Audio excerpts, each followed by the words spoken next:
Okay, we have looked at now in Colossians establishing the foundation of the nature of Christ, which was important because of the problem that these Jewish teachers had kind of tried to instill some doubt. Paul takes care of that by addressing his deity and his essentiality in the role of reconciling God to man and providing for him all that he needs in terms of the knowledge that is available in the gospel. And therefore, chapter 2, verses 6 and 7, that he indeed is the center and should be our teacher that we're following in all things. And that means we should not be listening to these other people, that he then, beginning in verse 8 of chapter 2 and going through the remainder of that chapter, addresses, including both the aspects of the law that they were trying to push and also the mysticism that made them want to kind of think that they had special knowledge and highbrow ideas. So having addressed those kind of things, again, notice, as Paul often does, lifting their understanding of God and Christ, addressing things that are wrong and setting them to the side, he now moves on to say, now what should we do with the gospel that is the truth and the impact it should have on our lives? And that's where he began in chapter 3. We noticed in verses 1 through 4 the foundational elements of this, which is you've got to look up, follow Jesus, and have your mind above it on eternity. That's the foundational level of where we start. But having done that then, as we looked at last week, in verses 5 through 7, you've got to take your repentance and finish the job at killing off the sin that you know is there, but to make sure you're eliminating its influence entirely in your life of these problems that you had to work at to get out of your life in the first place. Don't do anything that's going to ever let that come back. Make sure it's totally away. Well, with that in the background now, he's going to do something that's interesting here as we look in verse 8. Because having addressed what we would look at in verses 5 through 7, mostly we'd say those are the big sins, right? We have a number of sexual sins. We have the idea of covetousness even, and the association with idolatry. But those external sins, and that's what I want you to see that we have there. All those things that people can see in your life. There's additional accountability there to these things. So notice what he does in verse 8. But now you yourselves are to put off all these: anger, wrath, malice, blasphemy, filthy language out of your mouth. Do not lie to one another, since you have put off the old man with his deeds. The nature of the language that he is using, two different kind of terms here, but he's starting is everything should be about distance, but it shifts in terms of the nature of it. Here it was what should be obvious, and those things that were put out there and that big practices and sins that were clear to people, you need to address those things. But now he's moved from the external, for the most part, to those things that are really created because there's an internal issue. In other words, your job is not done because you have addressed the sins that people can see.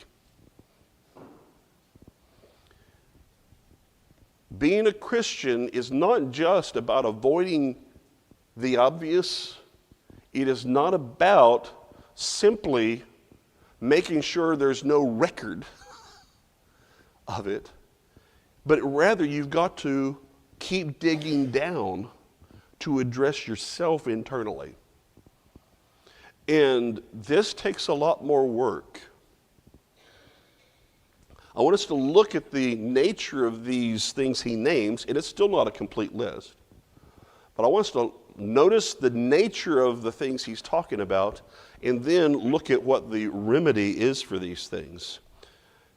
Now you yourselves, and the word now is actually even stronger. Now at this very moment, don't waste any more time. Right now, right away. Put off all these. Okay, so set these things aside. It's how you place them away from you. Okay, so you got these things internally. You need to get them out and set them aside. Okay, so get them off of you. And he begins with, at least in the New King James, anger. Now, the problem is I think personally that they flipped these two words. I think the first one should be wrath, and the second one, anger. Because both of those actually, and even in the New King James, are translated that way in other places. So we'll deal with them together. So just to make sure, what is the difference between anger and wrath?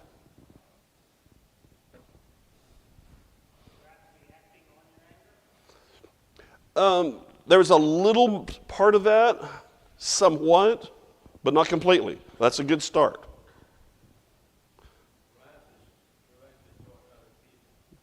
Okay, well, anger is about situational, maybe? Okay. So that's kind of like it's letting out. Go ahead.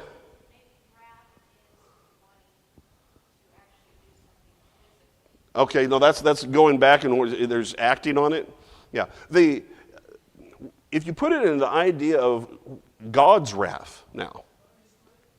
What now? I still didn't hear you. See? Punishment.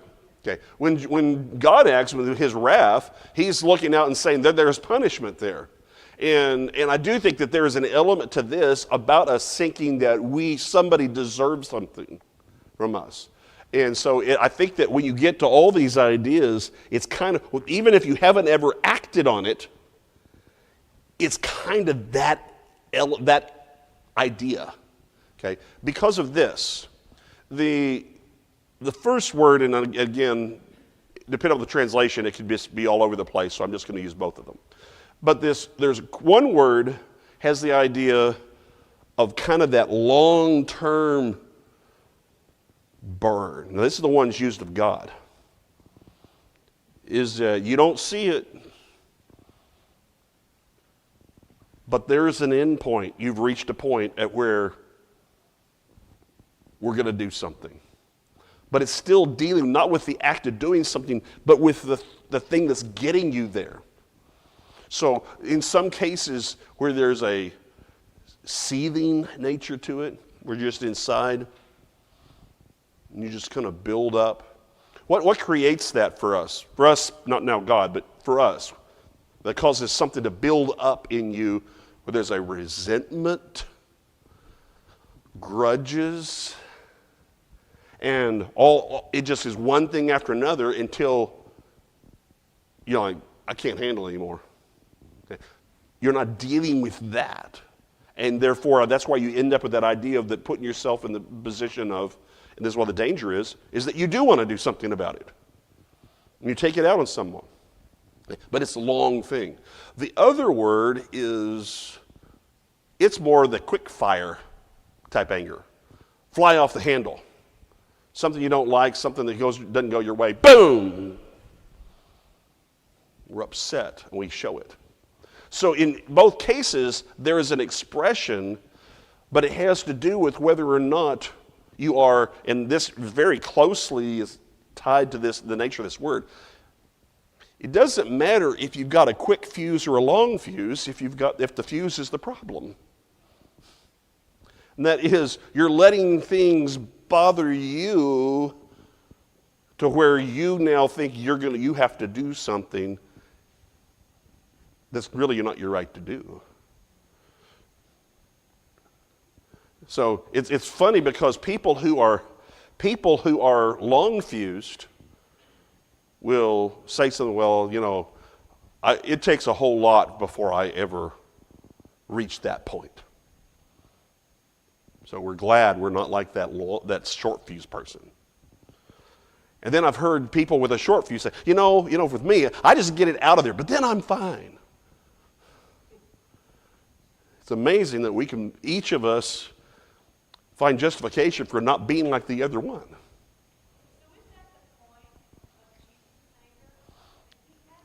He had the, yes, he had the right. Yes. Is that for him, for example, be angry or sin not. Is that there's certain things, it's not saying never be upset. The whole point of when it's used in this kind of way, because wrath itself, if God has wrath, then it's not inherently wrong, it's the basis for it. And the problem is that is anger and wrath, is what upsets us, is something that's done to me.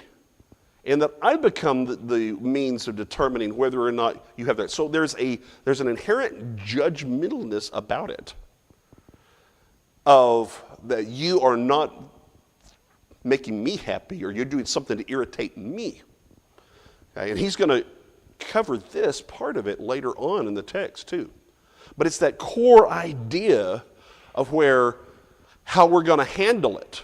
You know, when we think about God's wrath, it's really done to express to us, it's really justice, right? Because it's done entirely with the standard of what he has given us that's based upon his character of holiness.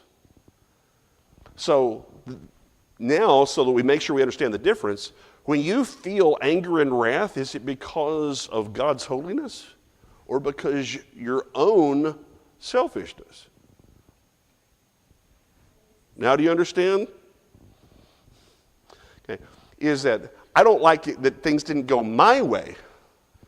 Jesus was angry because things were not going according to God's way. That the people who claimed the most at that time to be doing something for God they were interested in for themselves. They were demonstrating their own selfishness in throwing things out for God. He was angry for God. It upset him that God and his will were being so ignored. Not that he was. And so I want you to think about what makes you angry. This is going to be a little different for everyone, and I'm not asking you to, full confession time. That's not what I'm saying. But you think about it. There are different things that make you angry. And why? Sometimes it's just your personality. This irritates me. Sometimes people are not doing things that you think are the way they should be done.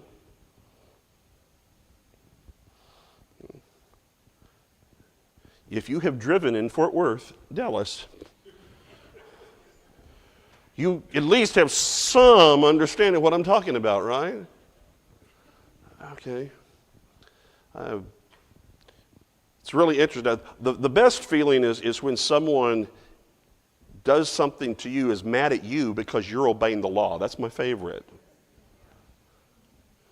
Yeah.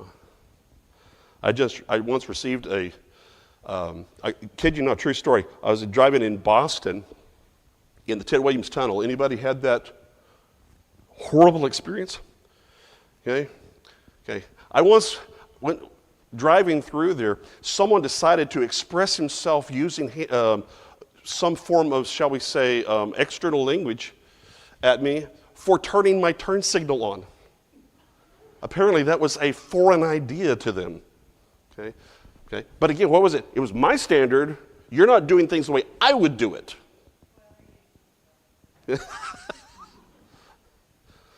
And there you go, talking about people, judging them. I mean, right here in class.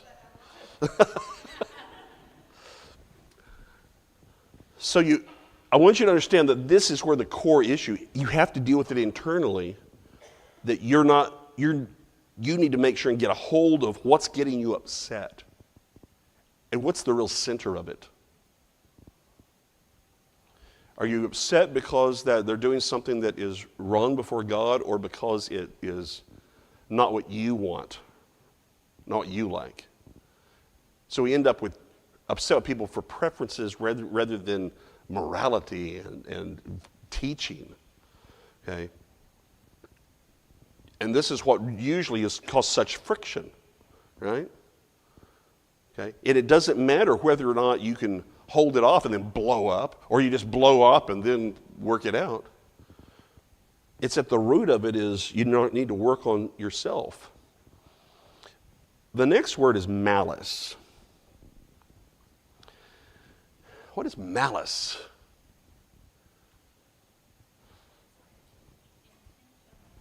Good. There's an intent. Good. That's right. Intentional hurt or harm. And it can be, it doesn't have to be physical, though that's part of this. It can also be verbal, because that's where he's going with this. Is what the main thing is, you just think the other person needs to feel it. They need to feel my wrath. Maybe there's a reason for how these are put together. So you get this, and now what am I going to do about it? Now we're getting there, but it's still the intent. It's still the heart issue. That what we've now got is the idea of that person needs to pay, right, for what they did to me. We're back to cars. What do you think road rage is caused by? You start off with angry because someone did something, because they did something you wouldn't have done on a good day. And then they need to learn the lesson. Right? Don't act like you're immune to this. Okay? I used to joke I wanted to have a speaker installed in the car so I should give driving instructions when people did things in front of me. Yeah. That's just kind of another version of this, right? You need to feel badly about the way you just did that. But we think people need to hurt because we hurt. And part of that is we don't want it to stay. We can sometimes make ourselves hurt enough, but then we want someone else to share in it. So you get into this back and forth, they hurt me, so it's okay for me to hurt them, even if it's just verbally. Yes. Spitefulness is a good term to put with this, absolutely. Okay, Heather first.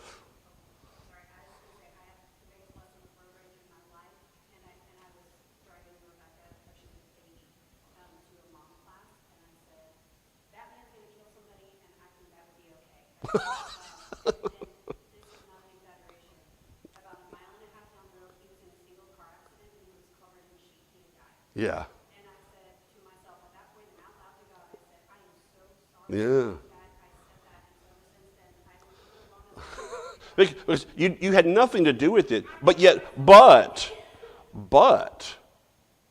it brought a reality to the heart problem, right? Yeah.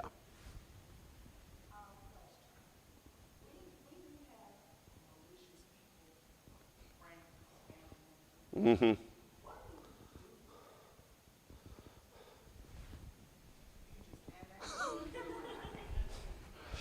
Exit stage left. You're not, I mean, there are certain things in terms of family you're wanting to try to reach people, but you need to understand the limit of where they're starting to affect you too. And, I think it's okay to let them know. I'm not comfortable with that. I don't want to say the wrong thing. Don't want to do the wrong thing.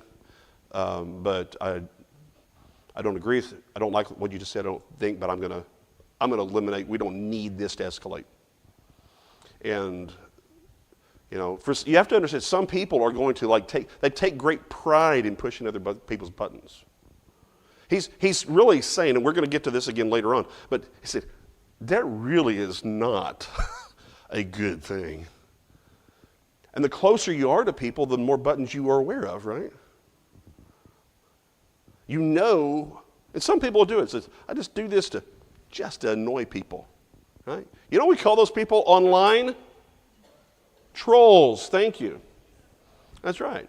And there are plenty of Christian trolls out there that think they're supposed to just annoy people in different ways.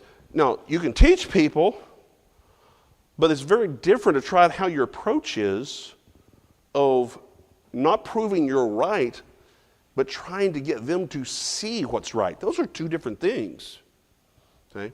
So we need to make sure our heart's in the right place. It's not a feeling of power, proved them wrong.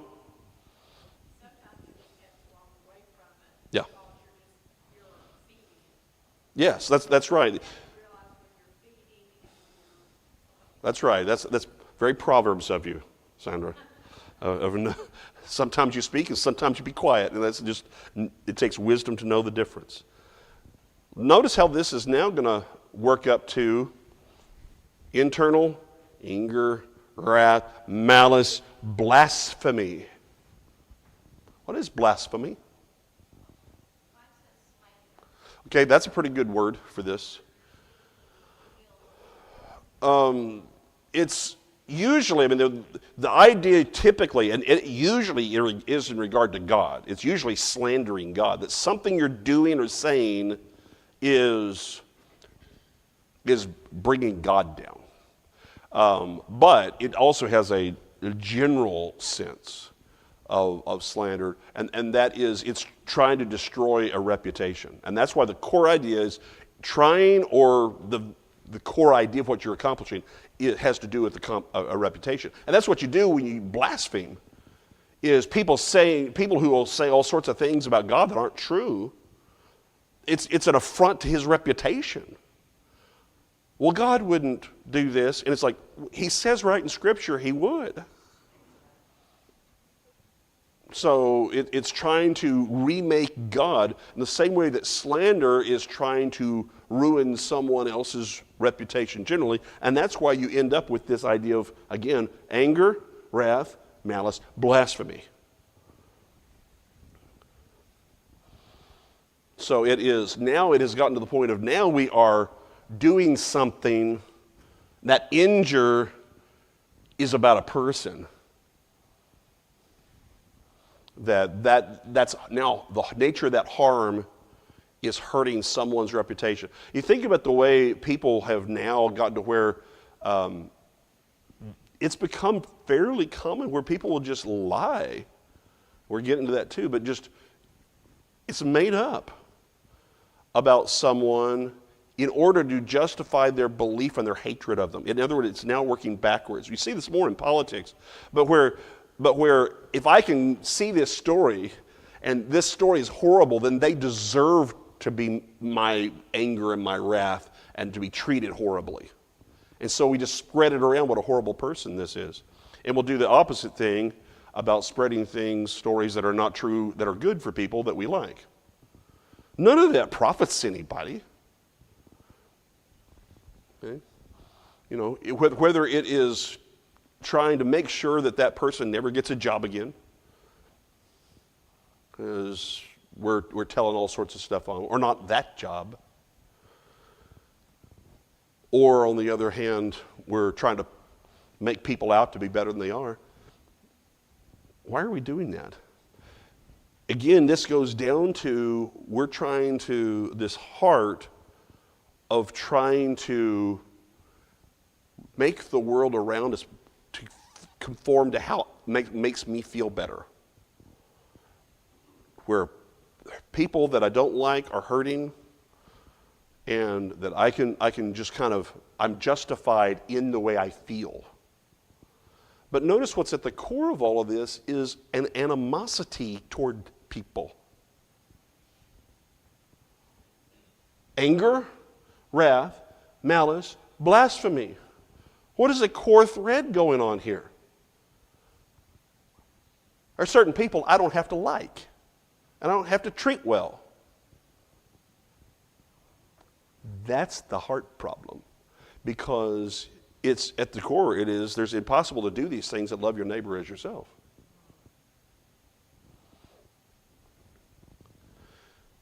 The next stage of this, filthy language out of your mouth. It's hard to get across, I think, from ancient culture to current culture. There's a reason why there's not just specific words, because that shifts over time, right? Totally can change, and certainly with language.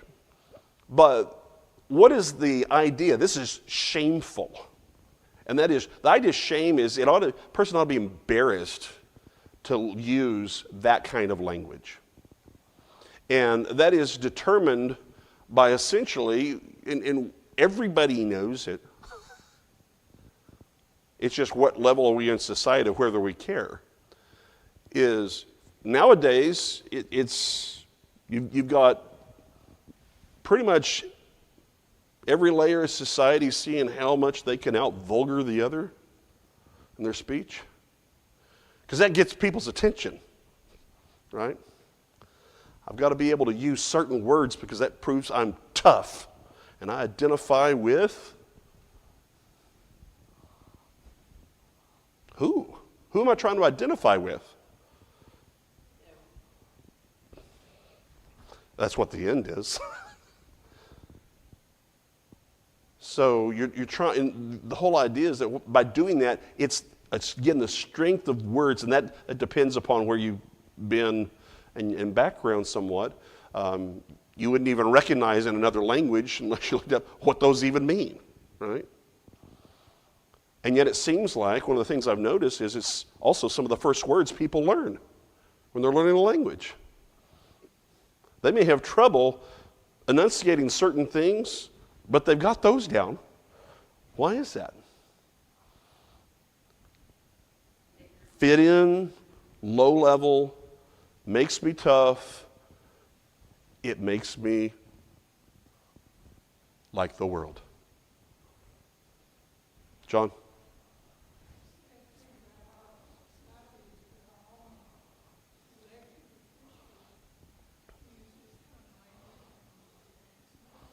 Yeah.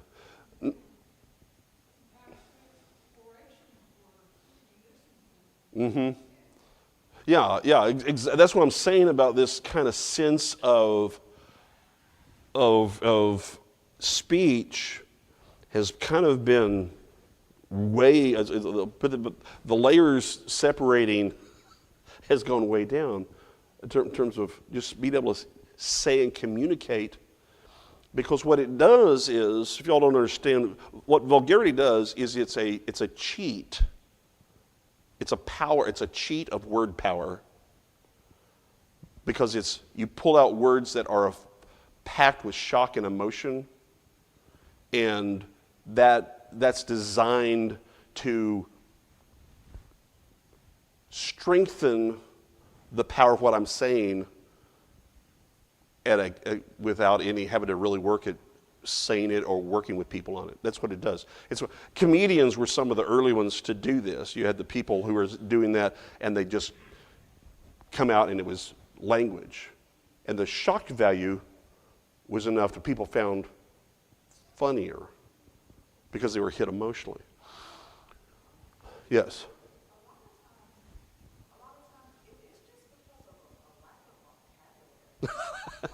Yeah.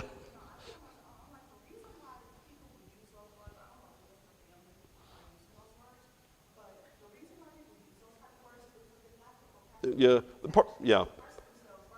Part of it is that, and that's where I was kind of getting on it's a cheat to pay attention to me. It takes a lot of work to try to come up with the right words, the best words. But it also, what it does is means you don't have to think. You don't have to think the same. And we've got a lot of, the reason core is, it's easy. Those are reactive words, not I thought about what I'm going to say words. Okay? And it's really, I agree, John, it's getting really hard to avoid that in society. Does anyone remember years ago, when on Channel 11, before it was CBS, when it was an independent station, and they would actually edit words out of programs? Does anyone remember that? Okay, I know I'm old, but still. That happened. Yes, yeah, up until I think the time I was born, thank you for letting me feel young-ish. That's when it kind of happened, was about 69, I believe, when they said they released everything. Yes? Yes, no, you're exactly right.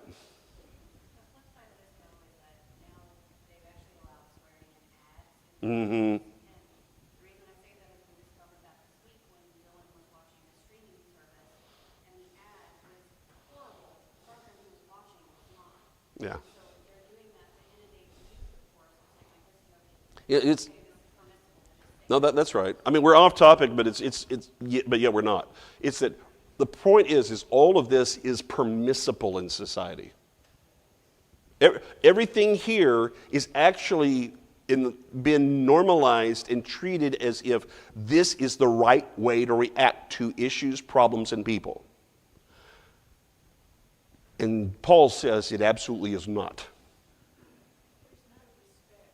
Yeah. When I was in school, not really for a male to use any type of profanity in front of the nice girls was No. not done. You did not do that. I was in the study hall and a couple boys forgot I was there and used a very mild word and they apologized. Mm-hmm. They were so embarrassed. Yes. And to get to your point, now a total stranger is so used to that language that you can be 1 minute into a conversation and they're dropping all kind of language at you. Right? Yes, okay, but in my experience, Paul said, say things to somebody about something you're saying, they will stop it. So they can. No. And they will. Yeah, no, I did that when I was in college. I had a former, a retired Navy guy. You imagine? And had to say, I said something to him about it. We studied some together. But then he'd say other words, and I'm saying, hey man, we just talked about this. He didn't even know those words were profane. Okay, so that happens too. Okay, let's move on. Verse 9. Do not lie to one another, since you have put off the old man with his deeds. This is interesting because now we've gone from totally eternal, we're getting out to we've on our third example now of something spoken. Why does he do that? You've got the internal attitude, but then he shifts over to examples that are from speech. Why is that the natural progression? Okay, because speech is the easiest way for what's inside to get out. It is the absolute easiest way, and so he's addressing that. He's already addressed the more external, the obvious actions, because you got to get down to have that control to get this, where not only it's not expressed, but where you can get it away from the way you even think and feel. Okay. It's interesting also, he's kind of moving a little bit forward because he says one another, and this is going to keep coming up in this chapter. But here he has one another. Why does it matter? I mean, couldn't you just say don't lie? Don't tell falsehoods. And the point of lying is that it's a deliberate deception that is you're hoping will work, will stay with people. Okay? Do not lie to one another. Why is he specify in this particular way one another, since lying generally is all bad? Okay.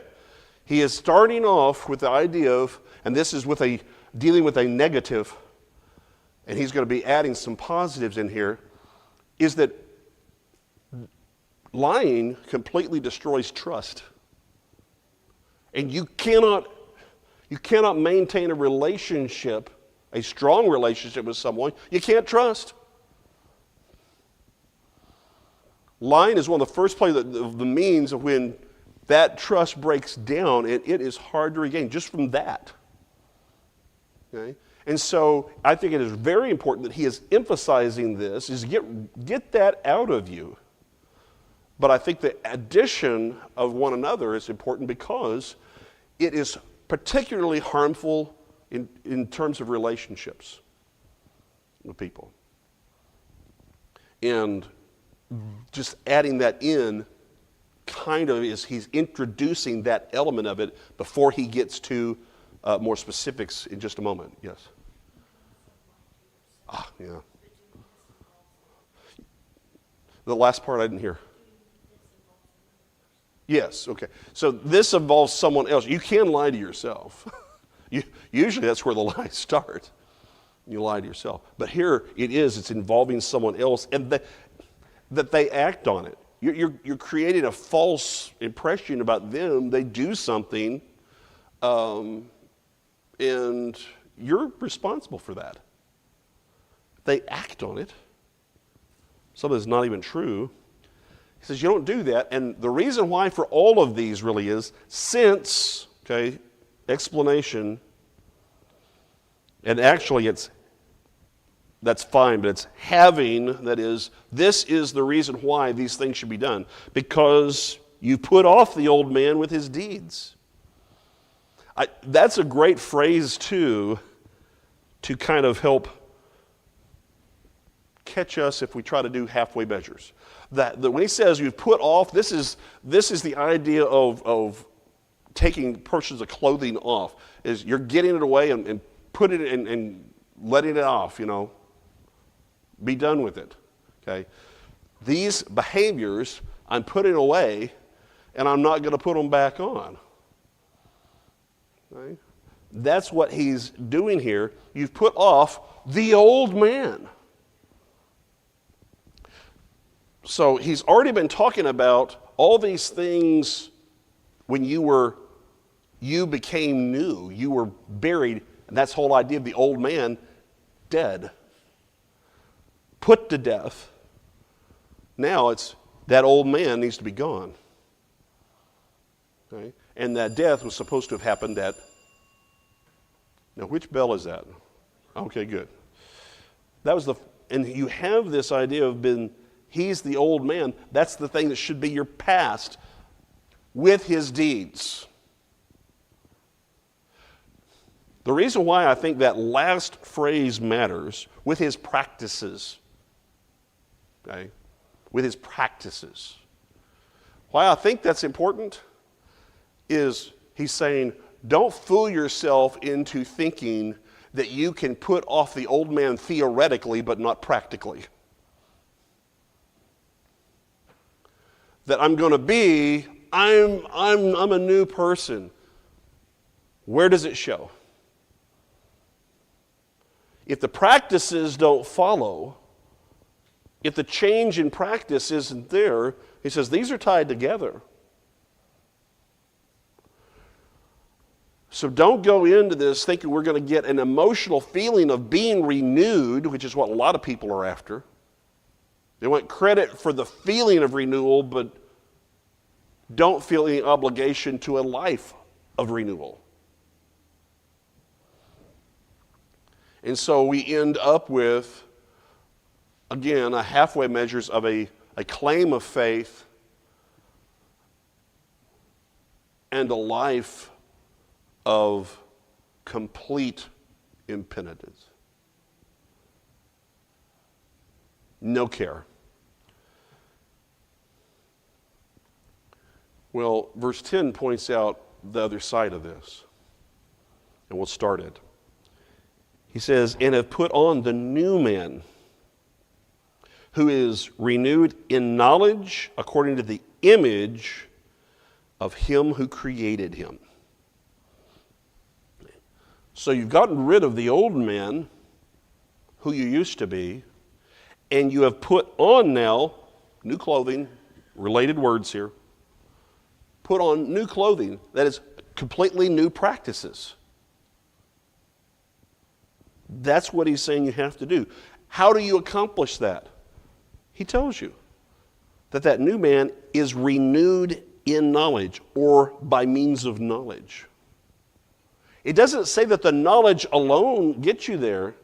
The renewal is about the practices.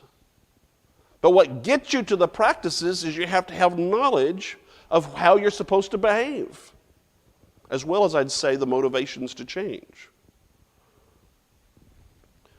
So he's coming down and saying, you have to change this. Number one, you have to know what you're doing is wrong.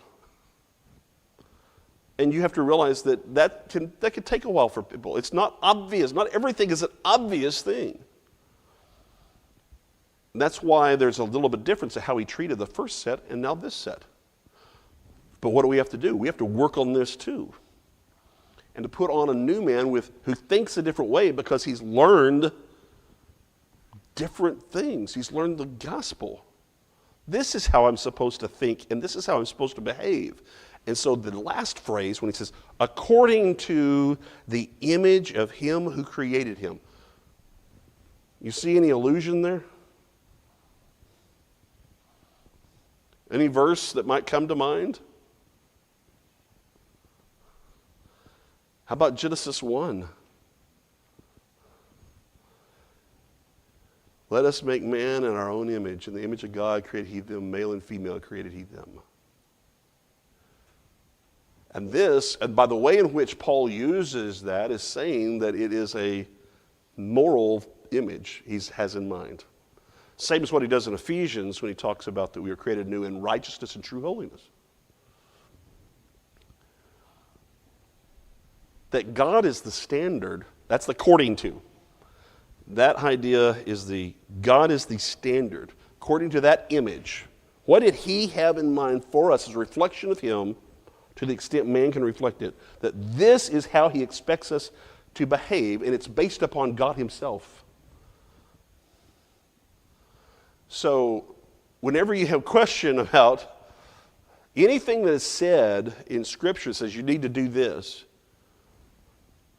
what you need to understand is he's telling you to do that, not because he's trying to be mean to you. It's because he's trying to get you to be more like he is. That's how God is. So it's a resistance in that sense to who God is. There's your real problem. We have this claim of wanting to be close to God while resisting who God actually is in the way he presents himself and practices. Okay, I missed one verse from where I really wanted to go. Let's be honest, we're not going to catch up next week. But we will begin next week with verse 11, and we'll see if it goes from there. Good discussion.